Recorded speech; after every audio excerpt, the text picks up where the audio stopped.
Hey, where's the rage? Here we are, once again. ISIS. Is it hoax or hype or what's going on? Hey, this whole ISIS thing now is crazy. What the government or the media is trying to say is that the ISIS is this terrible foe. It's a horrible thing that's coming like one of those Star Trek episodes where this thing is coming to the universe, just destroying planets and worlds. It's coming your way. They're trying to tell you also that there are cells all over the United States just waiting for the order, and that there are more ISIS agents crossing that border from Mexico. They're coming in. They're just coming in like scared roaches when the light is turned on. This is sad. And the American public, of course, has gone from 30% something involvement in this thing militarily to 71%, I believe. Because, the beheadings are impressive in a horrible way. And so they play this to the drumbeat. And the drumbeat is, they're coming. The British are coming. The Russians are coming. Someone is coming. My whole thing is, if it's true that this enemy is coming, just like, remember, there were Al-Qaeda cells everywhere just waiting to attack us. They were crossing the border. And what they did through that scare, that spook that they ran us through, they took all our liberties away. We find ourselves over a decade later, with them reading our emails, them reading our texts, listening to our phones, limitations to habeas corpus, and it goes on and on and on and on. So we as a free society are not free anymore because spooky thing is coming to get you. So makes people like me a little upset, because you see the whole trend here. So now, I was on the line in the post office, and these two gentlemen were talking about what was the president going to say, because it's a big thing. The president was going to have the speech about ISIS. So the whole thing was, what is the president going to say? What is he going to do? And, one guy had a smile and said, well, in our little town, they're never coming here. The other guy, older guy, I'd have to say he's in his 60s, just saying that, number one, the cells were everywhere. Number two, they're crossing the border as we speak. Number three, it's all about Israel. And these things have to happen because Jesus is coming. And we need to go over there and kill them all. I had to take a deep breath, because I'd waste my time trying to convince them otherwise. If Jesus is coming, fantastic. But I don't think it's right now. And I don't think ISIS is tied to that. Remember, ISIS is baiting us, just like Al-Qaeda bait us. Yoo-hoo, we're over here. We send our army over there. Yoo-hoo, we're over here. Al-Qaeda's damage was basically citizens that lived in the country, like in Britain. People who came in countries like Spain and bombed the train station. We know the damage that Al-Qaeda did at the beginning. ISIS is not Al-Qaeda in that sense. The people here that are ISIS sympathizers are trying to get over there to fight. They're not trying to come over here to kill us. They're trying to go over there and get killed, I guess. So I say let them go. Don't arrest them. Don't waste my taxpayer holding this person here. Let them go. If you want to arrest him on his way back. Listen, if you can find Osama bin Laden, you can find them. Is that, when Saddam was there, it was a mess. Saddam was not a good guy. His sons were not a good guy. But when we went in there, we threw that whole country into a total civil war. Because there were Shiites and Sunnis who lived in their own neighborhoods. They were neighbors.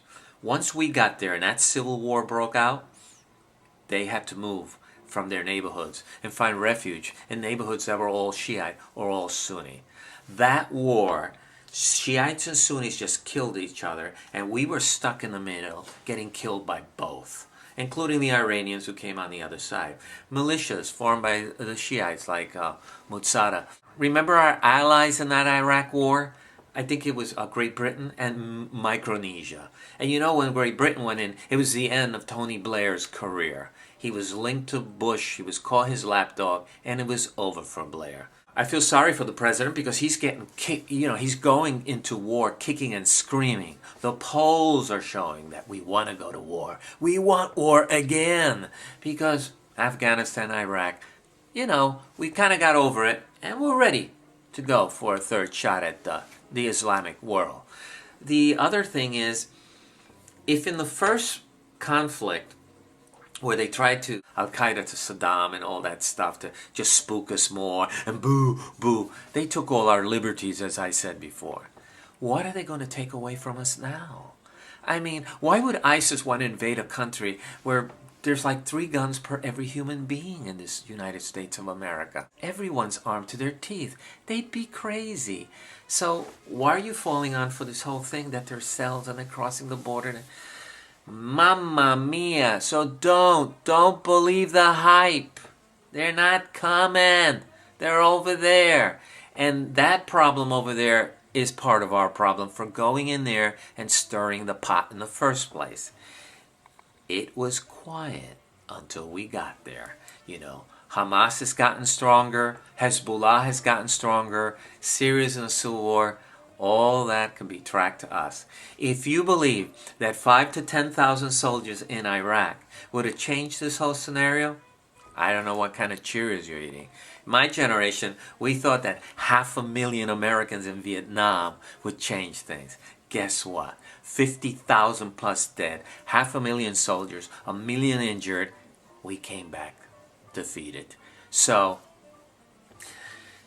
you can't have 5,000 to 10,000 so change the hearts and minds of people. It doesn't work like that. Whatever dynamic is happening because of the religious, whatever is happening there, is happening. They don't need people like us who don't look like them, don't eat like them, don't worship like them, telling them how they run their religions. We just don't learn. Now we're going to Syria. They behead these poor journalists. They get caught. The rumor is, for all you that are so, hey, let's back everybody who... None of those factions know who they're fighting for on Monday morning. They just pick. Rumor has it that these hostages that ISIS is killing in front of the cameras to bait us in and to do the horror effect were sold to them by the Free Syrian Army. That's the rumor out there. The rumor is also that probably the Syrian army didn't know they were going to kill them. They thought that they'd get some cash for them. ISIS would use them to get some cash for themselves at a higher bid. But then rumor has it the Syrian army didn't really care what they did with them as long as they got their cash because they needed weapons to fight Assad. We try to paint this whole thing over here like it's black and white. We're the good guys. They're the bad guys. This is not a Western. Shane is not in town. He's not coming to save the day. So, 6 months from now, if all this goes really, really bad, and this president will pay a price like Bush and Rumsfeld and the gang who took a poor general like Colin Powell, a war hero, and turned him into a buffoon in front of the United Nations with bogus information to discredit him and discredit us and take us into a quagmire, which this is the result.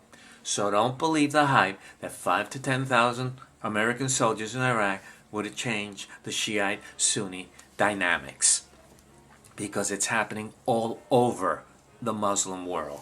Libya, Tunisia is having problems. Chad is having problems. Muslim Brotherhood and the Egyptian government are having problems. Lebanon's having problems. The Saudis are having problems. Jordan. This thing is a struggle within them. And if you think 5,000 to 10,000 U.S. soldiers are going to make a difference, like I said, check your Cheerios. It's sad. It's sad that we are so gullible and that we fall so easy for this. We throw out the words terrorists, we throw out the words they're coming to kill us, and we give all our liberties out.